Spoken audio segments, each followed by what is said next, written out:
സ്ഥാനാർത്ഥി നിർണയത്തെ ചൊല്ലി ഹൈക്കമാൻഡിനെയും സംസ്ഥാന നേതൃത്വത്തെയും ഒരു പകൽ മുഴുവൻ മുൾമുനയിൽ നിർത്തിയ കെ സുധാകരൻ ഒടുവിൽ അനുനയത്തിന് വഴങ്ങിയത് നേതൃത്വത്തെ പോലും അമ്പരപ്പിച്ചു.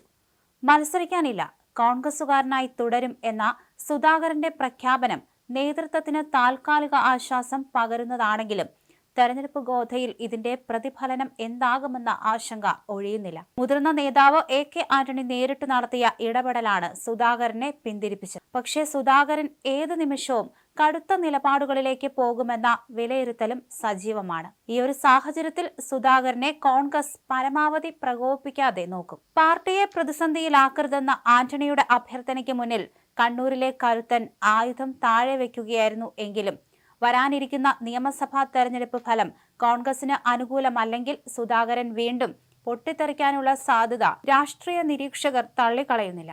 നിലവിൽ കാറും കോളും ഒഴിഞ്ഞെങ്കിലും കണ്ണൂർ ജില്ലയിലെ പോരാട്ടങ്ങളിൽ സുധാകരന്റെ നിലപാട് നിർണായകമാകും. പ്രത്യേകിച്ച് പേരാവൂർ മണ്ഡലത്തിൽ സിറ്റിംഗ് MLA സണ്ണി ജോസഫ് വലിയ പ്രതിസന്ധിയാണ് നേരിടുന്നത്.